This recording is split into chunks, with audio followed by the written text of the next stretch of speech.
Welcome to Learning Lounge, where language meets culture and learners become locals. I'm so excited to join you today. My name is Sarah Vianney-Vento. I am the proud coordinator of Immersion and World Language at the Appoquinimink School District. Have a lot of experience in my role with languages. We offer Chinese and Spanish in our immersion programs, which allows me to kind of be aware and learn about different cultures other than my own. I grew up with a Latino background. My father's from Peru, so I grew up with that culture, but being immersed in our classrooms and with our teachers has been such a rewarding process for me. And in the process of doing this job, we came up with this great collaboration with DSU, Delaware State University, who is hosting and helping us collaborate with this podcast. And we're really excited to bring this to our families and to our audience. We hope that that audience grows. Just to state what the purpose of the podcast is before we introduce our guests today. We really want to expand our understanding of immersion, cultural similarities or differences. We really want to come together with the purpose of connecting more meaningfully. We refer to Spanish and Chinese as our minority languages, which we think are very important, especially in this day and age. We prioritize our intercultural and interpersonal connections. We're hoping to share a lot of perspectives and bring the immersion experience to the masses and perhaps have some laughs along the way. A little bit about immersion in Delaware and what that even means.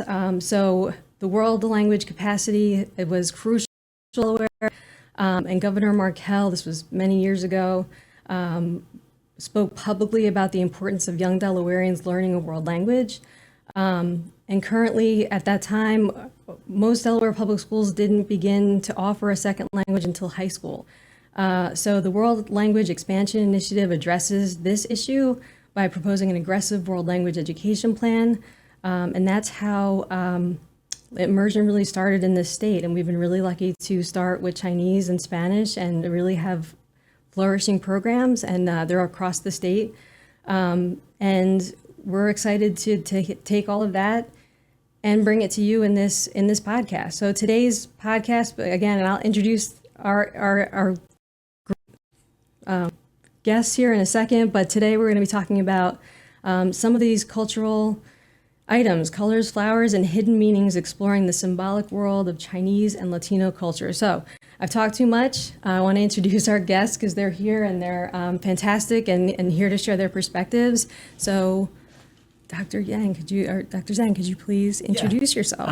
Hello, everyone. My name is Dr. Yi Zhang. I'm an assistant professor of applied linguistics and ESL programs, directing ESL programs in general in the Department of Languages and Literatures at Delaware State University. I'm also directing the DSU Chinese Language and Culture Research Center. Very happy to be here. Excellent. We're happy to have you and happy for the collaboration. Jody?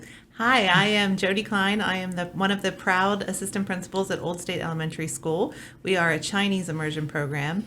I am fortunate enough to have experience in both a Spanish and Chinese school within our district, and am really here to learn and to immerse myself in listening from the experts that come from the culture. I think it's really important as a leader in the building to have a better understanding of cultures that are coming into our school, because it helps with providing feedback to teachers. It helps to make connections and build relationships, and it helps to build empathy, and that's what we want to do. So I'm here to have some laughs and to learn and to have great conversation with everybody.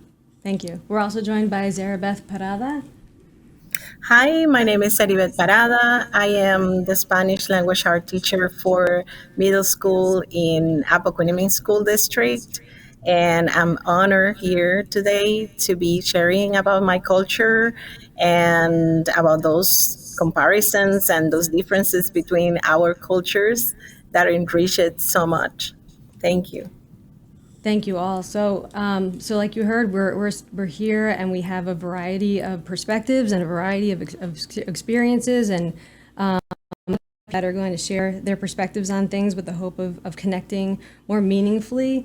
And I think the easiest way to kind of start into some of these questions is to talk about my own kind of experience. So I really didn't know a lot about immersion when I started in this position, and I didn't know a ton about Chinese culture, although I was very humbled by everything that I had known at that point. But I knew that the color red was very important. So let's start there with the color red, because it means something a little bit different in Chinese culture than it may in Latino culture, and I want to make sure we talk about both of those things. Yeah. So do you want to start? Yeah. Red is was born and raised in China, so I spent 22 years only in China. I came to the United States in 2010 for my master's program. Now, red, I talk with my friends all the time. In Chinese culture, red is very important. It's very symbolic of happiness, symbol for luck. So most of the time, now Chinese New Year is celebrated worldwide. Kids usually get a red packet from their parents, most grandparents, and we put money, small. It depends on your financial situation. You put money in that little red packet, and then you give it, to the kids, wishing them a happy new year, and that has to be red. And when you get married in a traditional Chinese wedding, it's all red, a little bit of gold and red. So red is a very celebrated color in China. It's not. I know, in certain cultures, it can be seen as something a little bit more aggressive, with that kind of color. But in Chinese, it's we like red, right? And if you have any experience going to any Chinese restaurant, or restaurants, you will see red. You will see red or red-like colors as a main theme. Yeah. That's really interesting. Zarabeth, is that the same in Panama? Is that the same association you would make?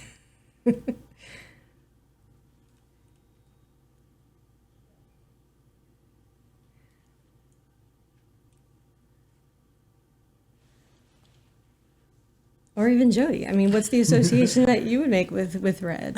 Evil. Now, I mean, in my experience, like red is like stop, like Yeah. I think just horror movies and things like that. So it's different, from my perspective. But I will say, when I first came over to Old State Elementary School, I mean, red was identifiable within the building because it is a culture, or it is a color in the Chinese culture that is deemed to be, it's happy. It's associated with happiness. Yes. Yeah. I remember when I had a phase of really liking those thriller sci-fi movies, and I got into this kind of like a subcultural, like you got these movies where they find devils, and I think a lot of devils are in red color. Their skin is red, right? Yes. And I'm like, okay, it's very interesting to see this, and numbers too. Sometimes, right now in China, a lot of young people, they would use something called 666. Yeah. It means you're awesome, you're super good. Oh, no. That's different, right? Yes. I don't like to see those numbers. So what does it mean? I mean, death, evil, Yeah. devil, like it's bad luck. Bad luck. Yeah. So next time if I text you 666, No, not Bad juju. Well, No, it's a good point. I wanted to share that. I don't know if you heard me before, but what in my country, for example, in Panama, we have red in our flag, so we will use a lot of red in our culture, just to represent, the how proud we are about our country. But I was thinking about Venezuela, for example. They do have red in their flag, but they avoid using red just because of a political party. Right. So there is a background in the political party that they do not agree with. So people avoid using that when they do not belong to that particular political party. So Latin America is very related to soccer. We're very soccer oriented. So that's another Football. thing. For example, Very in football Argentina, oriented. yeah, football oriented. Yes, let's say football. And in Argentina, for example, you will not wear Boca colors in River's area, like in an area where River is. So it depends on the soccer game or team that you follow. You will dress with those colors. So it's more like that. Since we are so many countries, it varies from one country to the other. It's a great point. Yeah, it really is. And I know even on the flags, like you mentioned, the red that's in a lot of the Latin American countries' flags represents the bloodshed that was due to, the colonization of that country or the historical significance of that country. So that's also a part of it as well. So, I mean, red is a very interesting color across both cultures, all the cultures that we just mentioned.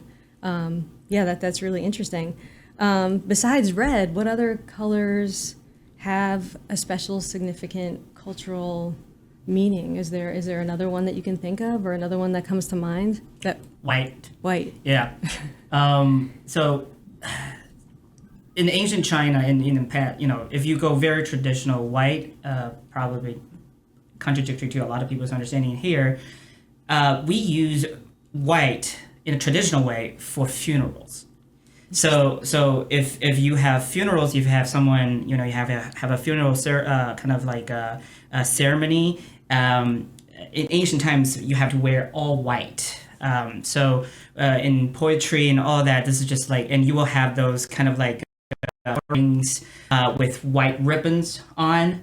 So white, in a traditional sense in China, that means someone in the family has deceased, really. Okay. Yeah. Now, of course, with the Western culture, we also have Western wedding where it's white is purity and all that. But in a traditional sense, white associated with flowers. I know we're going to go through that. Chrysanthemums and daisy.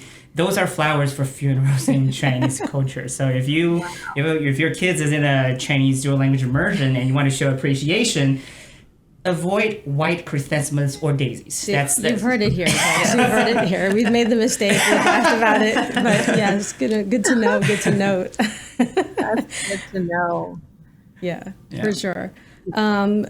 It's funny because going back to the wedding part, you were saying, that you would wear red, and traditionally, I was married here in the United States. Like, you don't, like, if somebody, red, like, you can't, like, that is like a kind of social, like, no, like, you don't wear red to a wedding because it pulls, I think, correct me if I'm wrong, but I think, it pulls attention. It pulls attention, and that's attention from the bride. Yes, exactly. Yes. Yeah, and so we also have black and white for funerals. Yes. Right. So most of the time when you go to a funeral, you will see black and white, mostly black. Mm-hmm. So you are not going to wear any other color unless it's a very soft color. People do not wear any, extravagant color. Right. So if you want to sabotage a wedding, you wear red. Correct. In the US, drawing all the attention from... You're not getting invited to any wedding. Yes. Just go once. If it's worth it. No red. No red or white. No red or white. White. That's right. Yeah. No red or white. Yeah. As a guest. That's right. Yeah. The bride will be in white, but Nobody else. Nobody else. Yeah. or black or red. Right. But the same for like, and we're predominantly Catholic. I came from a Catholic background, but so for like confirmation, baptism, white, all white, and then the funeral that's black. Like Right. Just that's pretty standard, I think. But but there's a religious significance to that too. So now I remember that when I was learning English in middle school and high school, there was a learning material at the time. So if you were born in the late '80s, you probably know that. If you're learning English at the same, it's called Family Album USA. I don't know how many of the audience would know this. This is like, and I remember there's something blue, right? Like you need something blue. Oh, for a wedding. Yeah. Is that still a thing? Something borrowed, something blue. Yes. Something. Yeah. There's a rhyme. Something old, something new. That's it. Yeah. Something borrowed, something blue. Is that still a thing? Yeah. Yes. Oh, it is? Yes. That's correct. That's good. You know what else? What else I just remember is that we use red to put a charm on our babies so they are protected. Yeah, some people do it. They are protected by, the evil eye or whatever thing that they believe. so that the babies are protected. So parents will put like a little pin, red pin, or like a little red bracelet or something like that to protect the baby. That's That's very correct. typical and common in the culture. The same with dressing the babies with red when they leave the hospital. Some cultures do that. They put red on the baby, some red, like a shirt with some, details in red or all red, just because they believe red will protect them from something bad. Yep. Yeah. Yeah, we use silver and gold, precious metal. Yes. Oh, Yeah, if you have if you go in the traditional way, like my cousin, he just had his daughter. Never thought he would, but he did. So It's another episode. yes, but then when it's 100th day, there's usually a Yes. celebration, right? So a lot of my family members prepare something that's made in gold. It's a great investment at the same time, but Yes. that's what we good luck, and it's kind of like a very traditional thing. I think this is still practiced in modern China today as well, and you can also get something silver. So precious metal. Precious metal. Yeah. Yeah, that makes sense. I like that. Interesting. Okay, I me like that. too. Yeah, we're all coming back in Chinese culture then. If that's the way it's going to be. I want a gold bar. I want an envelope of money. Yeah. Yeah. Every year. Every year. Every year. Lucky money every year. I know. So full disclosure, my children are in Chinese immersion, so they have received the gold envelope, the red envelopes, Oh, and they have yeah. had it. So they've been a part of all that, which has been like really rewarding as a parent to see that culture, Right. go back and forth like that is amazing. So now they expect it. So that's Yes. yeah, so it's interesting, but they very much identify with the Chinese culture, and because they're able to bring it into the classroom in such a great way. Yeah. Now there are certain things that this is Chinese New Year. This is what we do. Right. We're eating the noodles. We're doing the food. We're doing Yeah. all the things. So yeah, it's been really great for our family and really expanded everyone's horizons on our family side. So we're continuously humbled by the Chinese culture and everything there is to learn. Okay, thanks. So while we're here, I have a note about green too. So what's the note about green in Chinese culture? What does green represent? Green, like we have a saying when something's serious and you're like, oh my god, what's going on? We would use green, like iron green. Let's like your face turns. So green, it's normally associated with something that's not very positive, I would say. Okay. So it's not a very, this may be not so related, but in our term, if your partner or your spouse is cheating on you, the old way of saying this is that person's giving you a green hat. So if you ever have a chance to go to China, you will find that most people will not have a hat of green, like the spectrum of green. So because of that. Yeah. So you can actually, for our audience too, maybe go on the YouTube and find any, street views of China and just look at the people.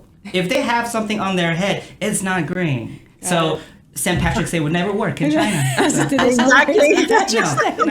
No. We love Irish people and our heritage, but it just don't put on the hat. Got it. Yeah. That's interesting. That's very interesting. In Latin America, we say when somebody is envy, he says, "Oh, he's verde de la envidia." It's green of envy. So we use that expression for envy. Envy. Envy. Yeah, with green. So it's a negative context also. And jealousy, right? Is it Jealousy. Jealousy. Like Yeah. jealousy. In English. Yeah, Yeah. it would be jealousy. Yeah, Jealousy. Yeah. exactly. That's really funny. So interesting. So in that way, we're kind of like consistent. It's not That's something that you true. want. That's true, yeah. It's not Except- something you want. Yeah. But money is green, so there's that. Well, unless you get the green light, like to do something. Oh, right. You get the green Right. light, Right. like you're good to go. You can Right. go for it, do your thing. Like I look at that as more of a positive thing. But wow, this is what's so interesting about these conversations. I learn something every time. So that's really interesting about the green hat. Well, I'm beginning, because I've been here for 10 years. I actually have a cowboy hat that actually is green. I actually personally, I really like olive color, and I'm like, I'm gonna wear it. I love green. My wife knows I have a lot of shirts and stuff that are army green. I like the color. in general. So I'm like in between. Got it. But if I go back to China, I'm like, leave that stuff here. someone will come up to you if it's your good friend, a good buddy, and you're like, oh, you're wearing a green hat. You know what you're doing, right? Stuff like that. Yeah. That's great. I love that. In Latin we talked- America, when you have when about talking about cheating, the topic we call a cornudo. So it has the horns. You have Right. horns. Oh, That's what we say. It's like, oh, she has horns. It's like somebody cheated on you. So it's different. so is it coming from culture or religion or anything? Where does it come from? Do you know? I Sounds cannot religious. even tell you exactly what, but everybody says that. Is I guess maybe a wild guess could be bulls have horns and they attack. So maybe there is something related to that. Like you can be attacked by a bull, from your backside. Like it will come and you will not expect it. Maybe. But I have to be honest, I don't know exactly what is the context. It could be a song that use it. And we all adopt it. We do that constantly in Latin America, but I don't know. It's very interesting. That's true. But it's very common. There are many songs with that expression. Yeah. Yes. Yeah. We talked a little bit about this before. I made reference to flowers, and I know myself. Like we have Teacher Appreciation Week, and we have kids that want to make sure that they're appreciating their teachers, and one of the most common ways to do that is with flowers. So I'm definitely guilty of screwing this up. I can tell you that right now. But you were talking before about daisies and what that signifies. So can you tell us a little bit more about that? Yeah, so flowers, peonies is a very well recognized flower. Most Chinese people in the Sinosphere in general, peonies is a flower of elegance, of great respect. We also, so if you are thinking about, romantic relationship, I know in a lot of Western cultures, this is rose, right? Rose is something with that. In China, actually, you don't even have to use flowers. You can use red beans. Red beans is something that, associated with, having a long-term, romantic, relationship. Well, you mean like kidney beans, like it's not. I think they're just called red beans, and it's very specific to Chinese diet system. Got it. Like a lot of the stuff, I don't know, like Kung Fu Panda. Okay. Yes. The cartoon, right? Yes. He said there are, the baos, which is the bean buns, the buns. Yes. So you can have different stuffings in that. Yes. But the red bean paste has always been the more favorable. If you go to any restaurant that sells those, mostly Yes. breakfast, and I come from a region where we're well known for breakfast and tea, so I love eating those. So you there's a specific way to mush them into the paste. They're sweet, but not too sweet. You need to add some sugar to it. But those are the red beans. But yeah, so if you if you watch Kung Fu Panda, the first Yes. one, you will see that. So it's a very sweet. If you go to China, if you have any Chinese restaurant, they probably have something do, yeah. that has that kind of stuff inside, right? So you can have spring rolls even with red bean Yes. paste. Even you fry the outside, and then but red bean in general you can use to long-term relationship and Got stuff it. like. We have our own Valentine's Day too. Yes. It's not February 14th Yes. as we know. I hesitated a little That's bit. correct. His but wife yeah, is here, yeah. so he had to get that right and make sure he had that. Yeah, 'cause we got this because Chinese calendar is it's wild. It's a luni solar calendar, so it's not lunar calendar like in Right. in Islamic calendar, but it's also it's the sun and the moon, so you have to look at both. And so every year the Chinese Valentine's Day is different, which drives me crazy. That's great. Yes, but in the solar luni solar calendar, it's always July 7th. Got it. Yeah, July 7th. I didn't know that. Well, I'm not sure, so don't quote me on Okay. that. It changes. Yeah, no, it's yeah. I'm gonna stop right there. Okay, so you just missed it. Is that what you're saying? You just missed Valentine's Day. Don't remind me. Sorry. So that's my wedding anniversary. So is that lucky? Oh yeah. Which one? July 7th. It's her I was wedding married anniversary. on July 7th. No. So the that's It'd be this year, different, though, right? right? Because it's July 7th on our calendar, but not. Is it the same? I have to check because it changes every year. We look at the sun to make sure that it's 365 days, but Okay. then we look at the moon also because that Chinese culture is a ancient in ancient ways is a agricultural civilization. So we really need to look at all these seasons to make sure Exactly. the crops are going well. So it changes to reflect all these. Right. I used to watch a documentary. It's called I think it's by BBC. I think it's called Wild China or Wild China, something like that. And the animals, the birds, they know exactly when to come back. And the farmers, they would look at the lunisolar calendar, and when the birds come back to decide when do they sow the seeds. So Makes sense. yes, that's why I'm using all that space to explain why I don't remember. Why I don't the really know. It's not. You can't just look at it. I like. So I'm remembering now about our Latin American community that, for example, these last years have increased it's like a trend that comes from a soap opera. We're very famous for soap operas. And there is Telenovelas. las telenovelas, and there is one soap opera that is called Floricienta. It could be something like the Cinderella of the flowers, something like that. But they celebrate in some countries and some people everywhere. They celebrate September 21st as the Yellow Flower Day. So El Día de las Flores Amarillas. So it's these last years they are celebrating that a lot, with all these social media trending things. So they are doing that now, and it's supposed to be, the boyfriend or husband to give yellow flowers to the girlfriend or the wife, and it's more related to the south because during that time we have autumn in the south. So they have more yellow flowers like sunflowers and things like that. So they And call that, it El Día de las Flores Amarillas. I love that. So that brings up another question I have, which we talked a little bit about, but roses, yeah, roses are associated with love, and but the color of the roses are also different. So yellow roses, It's I've always friendship for associated us. that with friendship. Yeah, with Oh. friendship. The red roses are love, Okay. but there's different significance with the colors of the roses too. Right.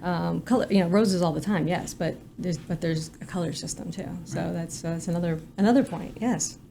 Yeah. Yeah. What about other flower? So the lilies? Don't talk about that a little bit. Just Well, lilies, lily can, I think, vary. It's usually a preferred flower in China as well. But if you really, so I actually Googled a little bit yesterday.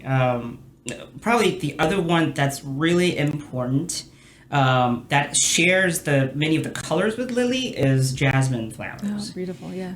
I think it's one of the more representative flowers for China. So there is actually, I think every Chinese. I mean, you can test this with your colleagues in the Chinese dual language immersion. Any teachers who are teaching Chinese coming from mainland China or Taiwan, wherever the Sinosphere takes you, they probably would sing the song called Jasmine Flower. Like every Chinese person, it's a flower that everyone remembered when they were a kid. So it's a very representative of the Chinese culture. Yeah. It's a very elegant flower. It's grown on trees and Beautiful. really, really nice kind of like aroma to it, but not too strong.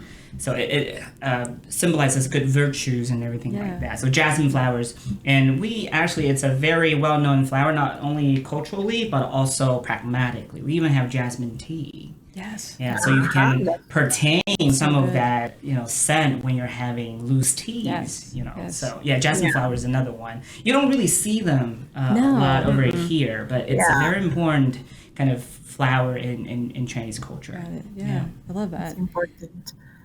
In Yeah, Latin America, we have the flowers of the countries, for example. Yes. Each country has a representative flower. In my case, in Panama, our flower is a white orchid. that grows like in the very heat area of the jungle, and it's called the Holy Spirit orchid because if Yes. you see it looks like a dove. Yes. So, and it's very, very delicate, very special. You will not find it. It will not grow just in any place. So it's very, very exquisite. Maybe many Panamanians have never seen a real one, face to face, just Yeah. because it's very, very hard to find It's and rare. very hard to cultivate. Yeah. Yeah. I mean, there are also like flowers for every month to give a birthday flower. Yeah. So yeah, so every month is associated with a flower as well. So yeah, there's that too. Carnation. Just in Wow, case that's anybody wants to know. yeah. So you can so whenever you have something in the month, you can just Yes. check. Yeah, Okay. yeah. We're learning. No, it's interesting. I mean, speaking of flowers and their importance, what about your homes? Like, what do you have plants that are significant to have in your homes for a particular reason, or that it symbolizes something, or what is that? Well, in my house, my wife makes the call. So Trying to clean up from that Valentine's Day thing. but I think a lot of the stuff that she likes is very representative. Like we have peonies, we have magnolia. Yeah, It's another quite a nice flower that we usually have.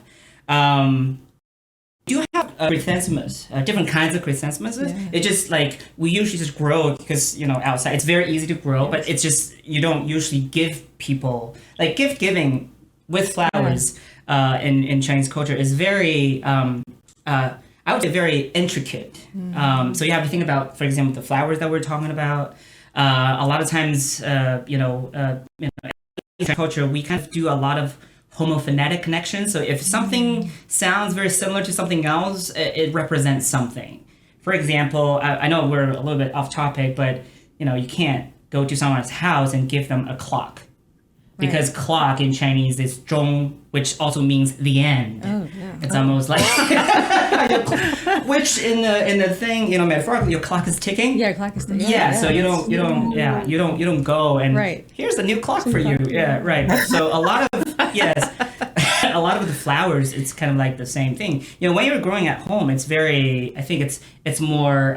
We have azalea. These are all fine. Depends on your personal preference. And I think in China now, it's a lot more flexible than before. Yeah. And also, for us living here, we also need to think about. I think helping my wife working on the garden. I know we're zone 7. Oh, there you go. The zone, right? So it also depends on whether something you can grow. For instance, I personally like water lily a lot, but I don't. It's going to be very difficult to do it here because it's the wintertime is so cold, and also the lotus flower. I come from Yangzhou, a little tertiary city in China. Still over 2,500 years of history, but it's small in the Chinese scale. It's 4 million people. Is not really small, but in the Chinese sense, it's small. But we're known for our lotus flowers. So we have a lot of ponds and we have lotus flowers. We actually eat the root of it, the lotus flower roots. It's I just ate it yesterday. My wife prepared me lunch, so you can stir fry it with some peppers. It's really good. Yeah. So that's a very very popular flower, and from where I grew up. Yeah. But I don't think you can see them very often. I haven't seen one here. So yet. if you go to Longwood Gardens, actually, Longwood, they yeah. They have- do, yes. They have a Yeah, brand I was gonna new- say that. I know I'm gonna hear this from my wife. Yes. She wants to go to have to Longwood take Garden. So I have to go now. Yes, you do. It is beautiful. It's beautiful. It is. You love it. Yeah, you love You it. will love Okay. it. I was thinking about our Latin American houses, and most of the time you will find plants that are related to healing or ways to heal yourself Yeah. or to take care of your skin or your hair, more about Aloe. beauty, like aloe vera, Aloe or vera. like, Aloe vera. for example, you will have salvia, or you will have any plant that you can make teas with it, or many Latin American families would rather use nature or an alternative medicine than the traditional or the modern medicine.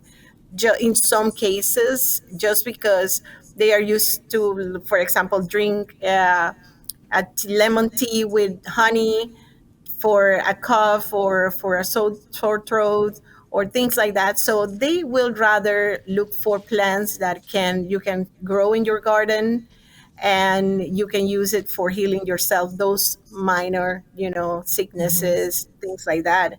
So you will find a lot of gardens with medicine plants, medicinal plants, in Latin America. We also have a big variety, like a big biodiversity.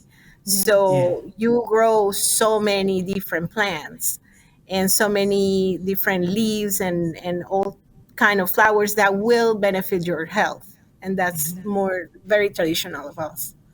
That's very similar to China too. Like Yeah, we have a we lot of sure home remedies. We have the Yeah. Chinese traditional medicine. Yes. And I think in some bigger cities in the U.S., you can have acupuncture places, massage places. I grew up having those. Yeah. I don't know the science behind it. It worked. Yeah. It worked. Like in my parents' house, they have a peapod tree. Peapod is a very Chinese fruit. I can't even think of an English name for it. But so we use the fruit when you can make it into jam, of course, but a lot of times we can also make it into something that can be using for medicinal usage with something sweet and some other Chinese medicine. It's gonna kill you. It's gonna mitigate your coughing.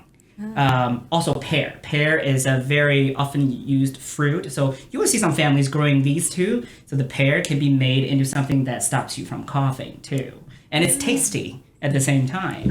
So that's very. I think that's very similar with the Latino culture as well. Yeah. So that's so. Yeah. What's so interesting is I am not a person who grows a lot of things in my house because I'm not very good with growing things.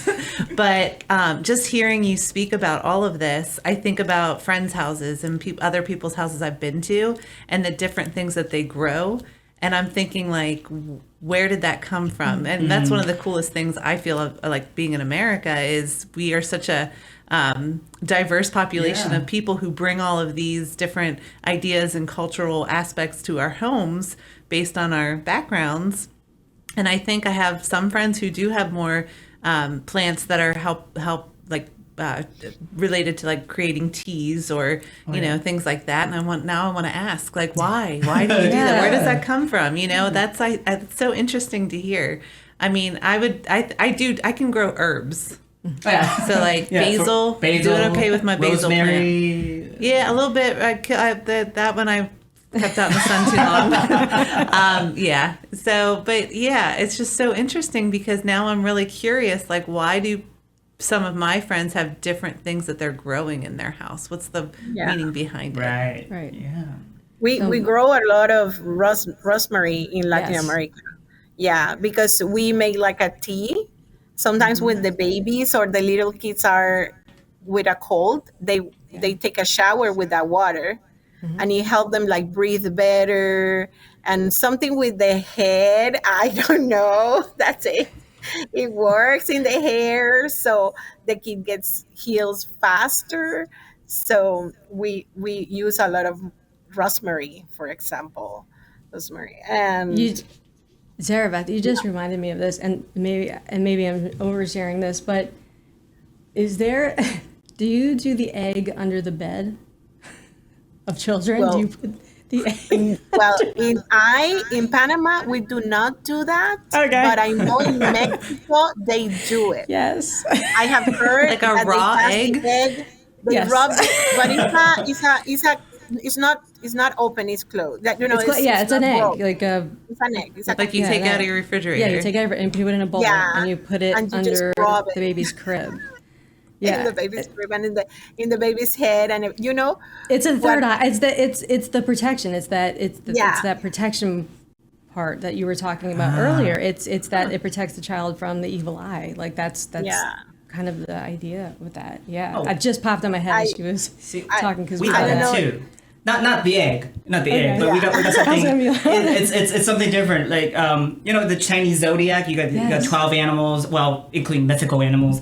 My zodiac is dragon, so it's like one of the more favorite dragon. And it's cool. I'm the goat. I thought the goat was, Goat greatest is of all cool. time. My cousin was goat. Yeah, my cousin, he's goat. Goat zodiac.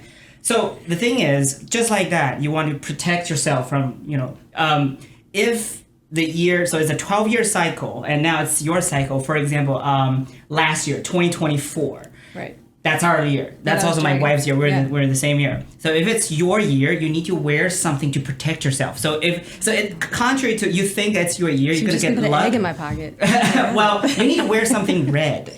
Like, so if you have a Chinese friend and you see him or her wearing red socks most of the week, probably that's his year. Like my mom would actually, far away from China, would call me, it's your year. Wear red socks. Yeah, let's go. Okay, anything red. You need to, it goes to all the kind of things, right? To protect yourself, to avoid a certain misfortune. So we have that. We have Is that too. the reason for the red bracelet that you have? Okay, so this one, I don't know whether this is, I'm not sure how old this traditional was, Okay. but when I was in high school, I met my wife in high school. So at the time, if you are kind of like in a relationship, first of all, having a romantic relationship in high school before college, it's not something Chinese parents want, Chinese culture wants. So if you're in China, so we're kind of doing Rebels. it in the dark. Yeah. Rebels. Yeah. Rebels. Well, she's not. I know she- But she would either make or purchase this, and it works almost like a wedding ring. Oh, Because in China, in traditional Chinese culture, we don't really have, we have a lot of rings, but not for, I think, your wedding. In ancient China, females, they would wear different kinds of hair style. So if you have a certain hairstyle, they know that you have a family already, but not necessarily from the jewelry. Oh, wow. So this almost worked like, I'm not available. You're not available. Got Yeah, it. and I never had. So these are decorative. I never really had the habit of wearing a wedding band because it's gonna wear it off. I'm like, I'm just put it right there. But this, for people usually know that you got Okay. someone. Yeah. At least that's how I didn't see know it. that, Yeah. yeah. And red is usually the preferred color. Yeah. Because there's a Chinese saying, when we say that in your life you have some kind of connection that you're gonna be together as friends or partners, the thing that connects you is a red rope of destiny. So a red rope of destiny would have connected you however your life has become. So Gives me chills. I love that. Yeah, I mean, I- it's like what is the one that's the string of yeah, connected? There's the something string similar of to- so it's a usually red little string Yes. connects you, and you will find the one that's gonna spend a life with you, the rest of, of your that. life with you. So I think it's usually red. So that's again, red is Red, the color that we love. Yeah. It's a very preferred color. Yeah. Interesting. Okay. That's fantastic. Always learning. Very interesting. Always learning. I was thinking about another thing that Latin American parents do, at least in Panama. Maybe in another culture they don't do it, but in Panama they put, like, when the baby has like a hiccup, they put Yes. like a little piece of wet paper in the forehead, Yes. and it's supposed to heal the hiccups. Like anything that works. Yeah. And well, As a mother of 5, anything that works. That's so yeah. My kid's pediatrician used to say, "Well, eventually the hiccup is gonna go." So Exactly. if You'll never put the know if it was paper- the paper. Yeah. you can give it the power to the paper or to That's right. anything Right. else, but it's gonna go. That's so funny. Yeah. That's and a lot of the traditions that I think we're talking about, Sarah, about that I know that I'm referencing or talking about is really born from we talked about like the historical context and the religious context, but there also is we also come from an indigenous community as well. I mean that which was full of all of these wonderfully rich stories and amazing, just the history alone. I mean, if you have ever Yeah. traveled in South America or Central America, you've seen, the Incas and the Mayas and the Aztecs. You've seen all of these. So some of this is really a testament to how really the power of storytelling and the power of Yeah. that civilization, and for it to have come this far and to have made its way into like this conversation that we're having today, I think is really powerful, and really speaks to a really unique history of ours too. And I'm sure that that's similar. I think it's another similarity that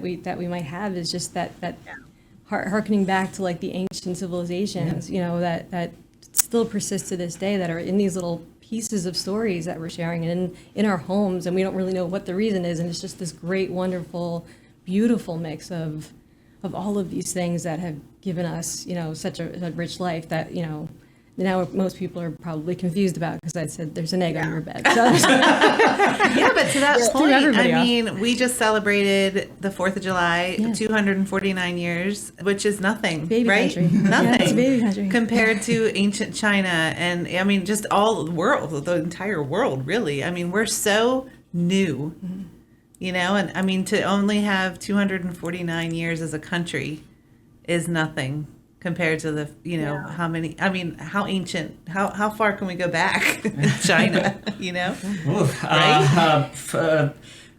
Recorded history for 5,000 years. Yeah. We it's very interesting that you mentioned this, because last time something gave me some kind of a little chills is that the China has the first emperor of China, for the unified China. He has terracotta warriors, those clay Yeah. soldiers, right? What really got me like kind of really touched is that one of the scientists found a fingerprint of the craftsperson who was making this terracotta warrior, and he put his hands on the fingerprint. You're touching your ancestors' Wow, yeah, give me chills. Wow. imprint. That's 2,200 years ago. Like that you're touching what that person has touched. Unbelievable. Yeah. And that's just Humbling. crazy. Yeah. And Yes. inside of these clay soldiers, you'll find the name of the person who made it, the name that they wrote in a different Chinese writing style that many of us in China can still read. And you're reading a legacy, you're touching your ancestors. It's just I love like, that. yeah, I read that. And that guy got very touched too, because that moment, that Yeah. bridge. Yeah. Yeah. It's powerful. After Yeah. so many years, Yeah. it is love very that. It's interesting. amazing. Yeah. So Amazing. powerful. Yes. Yeah, I was thinking about what you mentioned about the indigenous side of our Latin American communities. And when I was a baby, my mom is a teacher. She used to work in an indigenous region, and I live with her there. So they will have this tawa, which is like a seed that they made this like kind of a liquid that they put to avoid the mosquitoes to bite you. So they will make different like shapes. You will see this indigenous groups wearing like some kind of designs in their faces, in their hands, and everywhere. And it has a purpose. It's not just like a decoration. It's part of protecting themselves, and they made it beautiful so it looks nice in the girls or the woman or the man or the boy's skin. And I always remember that is like a because I they used to put that on me because I was living there, even though I was not. Yeah, because I was living there, so I had to survive in the jungle with that. And there are so many traditions that comes from the indigenous side, huh? The Yes. indigenous side. There is one. I don't know if I should share it, but for example, for example, my great grandmother, when I was born, she cut my umbilical cord, but not like you will think in the hospital with the doctors or any of that. So they I came from the hospital. At home, she took a piece of plantain, like a piece of plantain, and put it between my skin and the umbilical cord. And with a hot piece of like iron or something, she will cut it because they believe that doing that will keep the baby healthy because that is an open space that could get contaminated, and also it will make the baby to have um, um, a beautiful skin in that area. It will not look bad, it will look cute. So that's the way it did with me, for example. And That's that comes interesting. from the indigenous beliefs, and Yes. traditions. Yes. Wow. Yeah. It is interesting. So It's much. very, yeah, so much. Um, so I guess, so if you, with taking all of this into consideration and thinking about the colors and the flowers and all of the things that we just talked about, I have to ask my guests, like if you could be represented by a color or a flower, what would that be and why? I think sunflower. It's Oh. tall. I'm tall. But I feel like it's happy. I feel happy when I'm around them, and I feel like I'm a pretty happy person, and I try to, emulate that with other people. So I don't know. I've always been attracted to sunflowers. I love that. So Sarah Beth, what's the word? What's the word for sunflower in Spanish? Girasol. It's to Girasol. look at the sun. And Look at some. It means to look at the sun. girasol. Yeah, and it's exactly the flower that I love. Even my wedding was with sunflowers. I always Oh, get sunflowers for gift because it's my favorite flower too. So we share that in common. I love it. oh, I love that's that. nice. what about you? I think cactus. I'm glad you didn't say daisy. Well, there's a couple reasons for it. Number one, it's pretty endurable. It can survive in extreme hot or extreme cold. It doesn't really require a lot of resources. It will thrive. And also cactuses, they come in different sizes and shapes. Not all cactuses has these penetrating, needles. Many of them are like furry. So it's a very adaptable plant. It's very tough plant. It's a plant that builds on its own, and it can survive in the worst area that you can think of. And I just like the this kind of vivid liveliness of it. So I really like cactus. Plus, also when I started, Googling, because my wife wants to plant different things. I'm thinking, what kind of plant can I survive? That if I don't accidentally kill it. Cactuses are hard one. great beginners plant as long as you don't overwater it. Right. Right. So yeah, I would say. I love Yeah. that. I like green. I told you. Olive. it's So green. cactuses. Yeah, that makes They sense. do grow flowers. Their flowers sometimes are really, really, really pretty. cute. So. You gotta go to Longwood Gardens. They have those too. For me, so my middle name is Rose. I was named after my grandmother, and she was Rosario, which is rosary, but I was given Rose, and my daughter's middle name is Rose. She's Sophia Rose, so obviously the rose is symbolic in our family. So that's the immediate one for me. Plus, it's like it's a little thorny, so you gotta watch yourself sometimes. That's very applicable to me in my life and how I am. But then at the end of it, there's a beautiful flower that's worth the thorn. So for me, it's always been the rose. But yeah, it's always been that. So we talked about appreciating teachers and about the importance of knowing what the flowers represent and making sure you're bringing the right flowers to appreciate all the people in your life.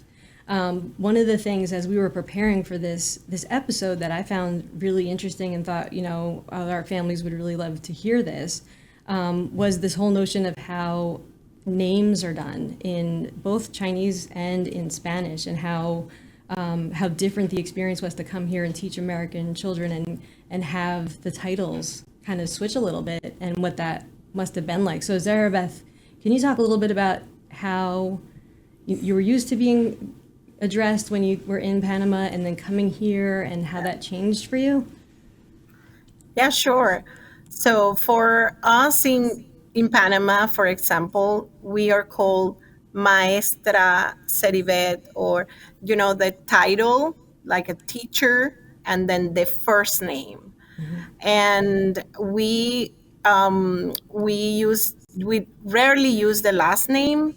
I am even called in Panama for some students, even my nickname, like Maestra Seri or Teacher Seri.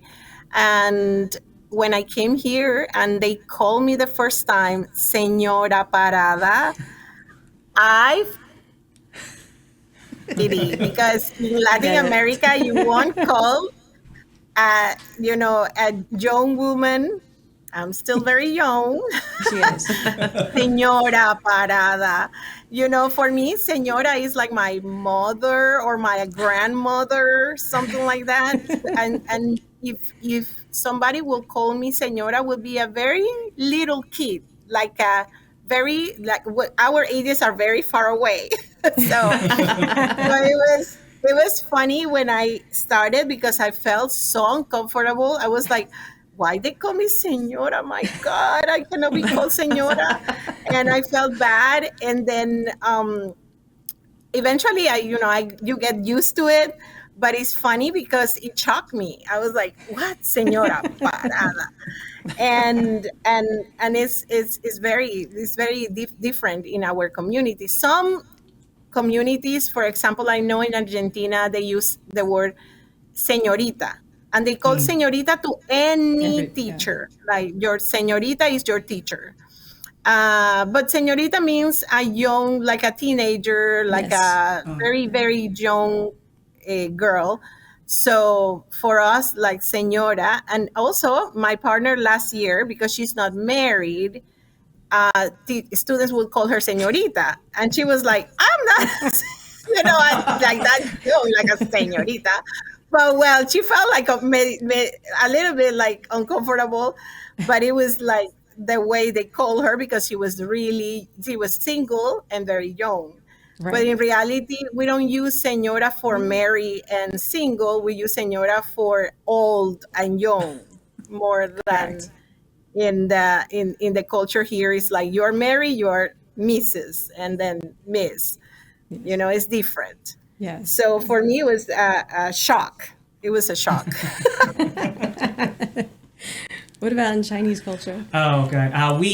So first of all, name-wise, Chinese put last name first and first name last. So, for example, my full name is, in English, is Yi Zhang, but in Chinese, when they call me directly, it would be Zhang Yi. You put last name first. And in China, China is what we call a high context culture, where in high context culture, people usually don't say speak out of their mind. You go through, you need to do some kind of like a guessing game to know what the meaning really, what's the intention. But in the US, it's more of a low context culture. It means that the information provided through verbal communication or written communication is more direct. So you know exactly, what someone means. And my guess is in Latino culture is also a little bit low context culture. You say what you think, right? So in high context culture such as China, and more so in Japan, you have greater power distance, meaning there are clear hierarchies among different people. So we use a lot of times last names. So especially when you're talking to a teacher or someone who's your boss or someone who is older than you want to address them with their last name, not first name. And you usually give them a title. So people would call me Mr. Zhang. And the funny thing is, just like how we reverse names, we put Mr. at the end. They were actually, so direct translation would be Zhang Mr. Or most of the time, my colleagues, they would call me Zhang 老师, which means Zhang teacher. Now, in English, it's teacher Zhang. I have friends and colleagues I've known for years, but because I have, I might be their line manager or stuff like that, they never call my full name, ever. Yeah. Like, even not in working time, they'll call me teacher Zhang, or in Chinese Zhang teacher. It's expected. Yeah. So it's the same thing if you're in a university, you could call someone Zhang professor or Professor Zhang. So that's kind of expected. You rarely, and also in China, if you really need to call someone out without using the title, like you're a really good friend, besides using nicknames, yes, you have nicknames. But Nicknames, we can go on for a whole episode. Yeah. It's in the culture about nicknames. We got nicknames for but everybody. you would call them, like, we always use the last name and first name. We rarely use I don't think we use first name only unless you add an endearment. Like, and even for endearment, a lot of times are used with last name. So if someone that I know, he or she's older than me, they will call me literally Little Zhang. Like little, Same, right? Same for us. But we yeah. we need to use last name, names. and you don't. So, and also, like, in more transactional communication, like you're buying a coffee in Starbucks and stuff like that, you can't call someone with endearment. You never do that. You have to say, Mr. Zhang, your coffee is ready. You would never call something, sweetie, here's a... No, that's a no. That's a no, don't do that. If you do that, well, I mean, if you do that in China, people are like, what is wrong? I don't do that to It strangers. must be Latina. That's It must be Latina. Yeah. Just don't do it. And it's the same thing, like, I call my wife, like, wife. It's actually, wife can be both working as it can work as endearment. Sometimes I call her boss. But we never say things like, it's gonna be so weird. I at least personally, I feel that if I call honey or sweet, it's not right. If I'm speaking Chinese. If I'm speaking English, though, because I'm learning Spanish 300 days straight. It's great. On Duolingo. Wow. Yeah. Okay. I feel more comfortable saying honey or stuff like that, but not so it's not a direct translation, just like what we talked about. Right. It's not direct translation. Yeah. And a lot of that contextual meaning is lost if you just go by Google Translate or stuff like that. Right. Or Mr. or Mrs. Mr. or Mrs. Yeah. And in China, we don't really distinguish Mr. We don't distinguish between Miss, Mrs. or Ms. So if you are learning, this has a carryover effect. When I was learning English, I choose not to use Miss or Mrs. Yeah. I use Ms. because that's the safest option for that. That's great. That's right. Because we don't really distinguish it in the Chinese language. We're like, let's just do that. Yeah. That makes sense. Exactly. So how would you describe, how would you do my last name then? Because I have a really interesting last name. So, like, I have a hyphenated last name. In China, like, how would that... I do the whole thing. I do the whole thing. I feel that if I have more syllables, I'm showing more respect. That's just my wild guess, because I'm from a linguistic perspective view. Right. Am I doing it right? Vieni Vento. Yeah. Okay, good. Yeah, you're right. That's a good guess. Would that be what it is? Yeah. Well, I think the first time we met, I said, Dr. Vinny Vento. I think the first time we met, and I remember what you said. You said, "Oh, you did good. You did pretty good." I'm like, that's a sure mark. They mix it together. So if anybody like has or knows like a Roman language or any of those, they usually say viento. They combine them, which is actually the word for wind in Italian. So I can always tell if someone's like a little bit bilingual because of the way that they like mix my name up sometimes. So it's a tell. So it's just really funny, but I play by the book and insert as many syllables as possible. And you'll be right. Yeah, no, that was good. That was well done. I was just curious. I love it. Thank you, Sarah. Beth, you were gonna say something. No, just that is so different from Latin American culture, because we, regularly we use endearing words to people in the street that we don't know. Like you will go to like a store and you will talk to the lady, and if you want her to help you out, you will use the sweetest words that you can. Like, oh, sweetie, can you please help me? Thank you. Oh, you're so loving. And you're going to use those words. And we use a lot of diminutivos, which is like we use words for and we make it smaller. Yes. So, for example, if we say mama, we say mata. or if you say a child, like kid, el niñito. So you will make it like small to make it sound sweeter.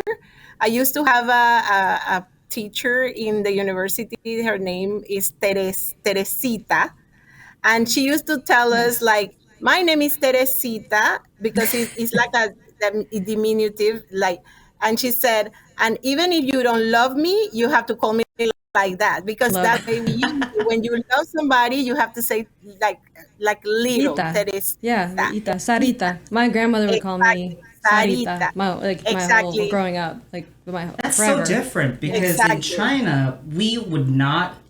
So if it's a parent, again back to that hierarchy and power distance, I would never call my mom like small mom. Oh, like you do that. I would say old mom. Like the direct translation is lao ma, which is like, well, it also depends on which part of regions you're from in China. But Right. but in I would call old mom. But that's actually endearment. Like I can or just Whoa. or so in China we would say mama, which is mother. But I would sometimes say ma or lao ma. Lao means old actually. I didn't know Yeah. Whoa. And sometimes if I'm hanging out with my buddy, I instead of say brother, I would say old brother. So so it's actually the opposite Yeah, that's funny. from Yeah. Latino culture. Just think of Yeah, it's it, interesting. Yeah. Yes. I feel like when I was at Silver Lake in the Spanish immersion program, I always heard like mi corazón. I'm probably saying that wrong, but like I use that all the time. teachers Mi would corazón. refer to the children as that, and I'm Yes. like, that's so nice. My heart. It means my heart. Yeah. Ah, That's my beautiful. love, my My love, heart. yeah. Yeah, that's what Yeah. I use all the time, because it's the way we are treated with kindness. We talk that way. And one thing that I just remember. I remember one time a teacher told me, because I was talking to another teacher, a coworker, and I referred to her as her first name in front of the students.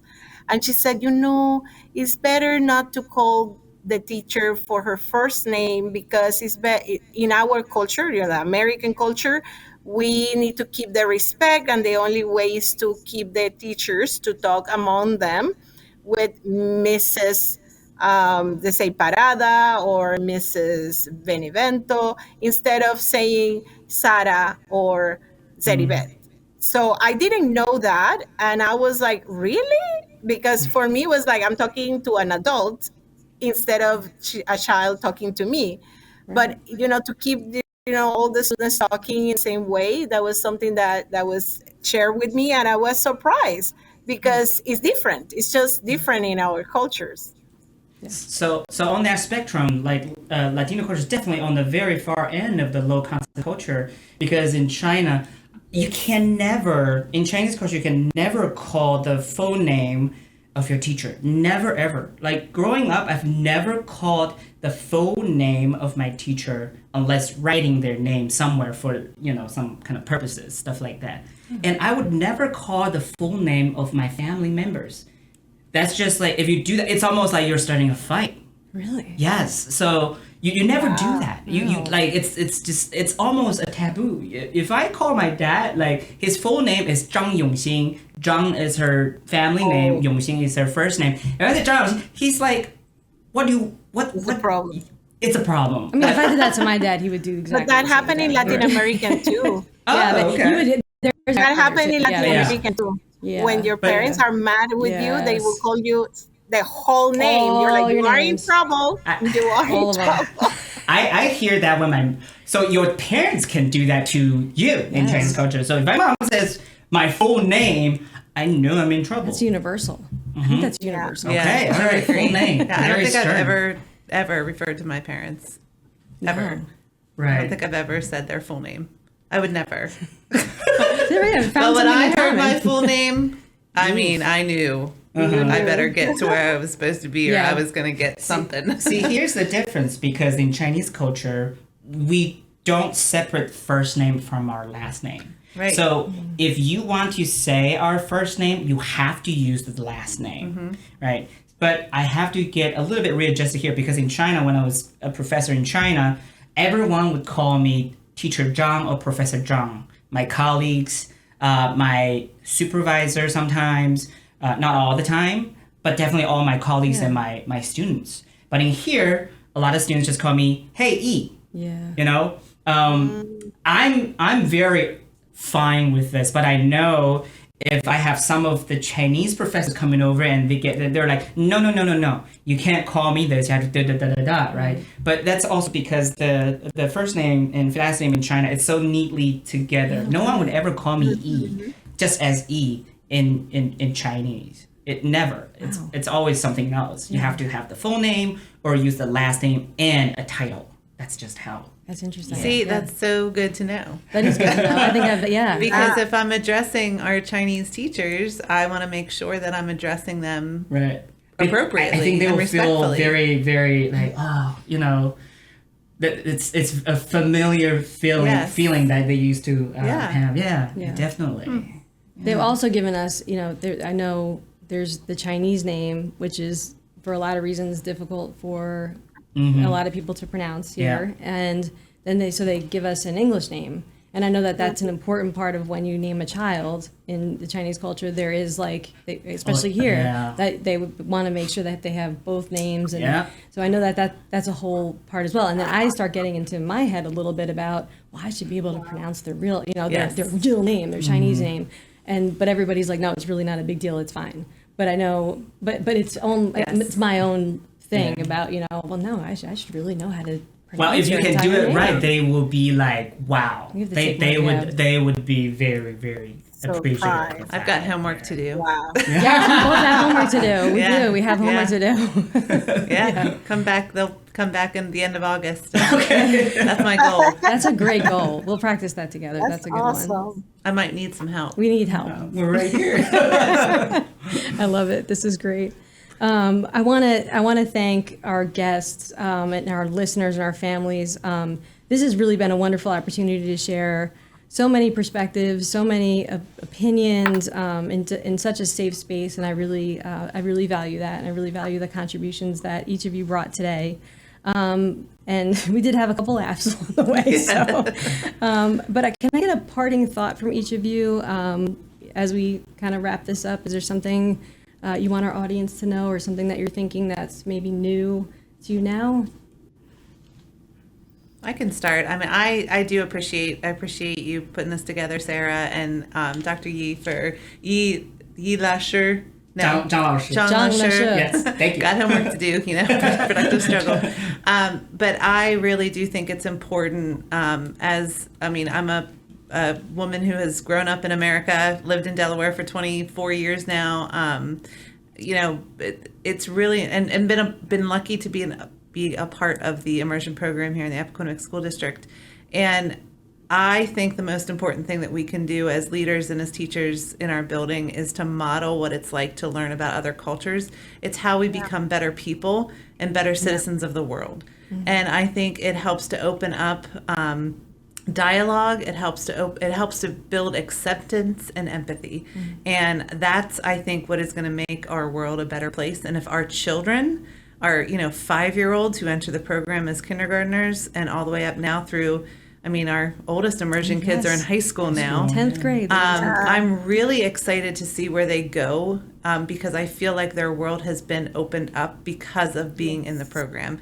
And I think we as the leaders in the building and the teachers in the building need to model how to, constantly learning, right? I am not an immersion student, but I am part of an immersion school, and I'm going to work at trying to build my skills in that area. So I really appreciate this opportunity. I think it's so important for all of us to learn and to laugh and to, be open to dialogue. Yeah, I love that. Thank you. That's beautiful.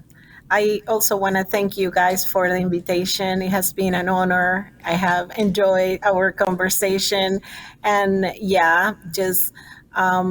we want our students to have the opportunity to learn from other cultures, enjoy the diversity in other cultures. And I always tell them, everything outside the USA, there is so much to learn, so much.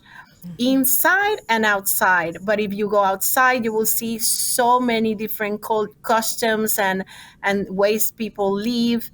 And this is how you get, open your mind. This is how you embrace the world as it is, not judging, but in, understanding where does it come from, why do they do what they do, and just be respectful and just learn. That will help you grow and understand, and maybe enjoy some delicious food outside, the food that you eat, and maybe listen to music that you will like, or you will enjoy something new.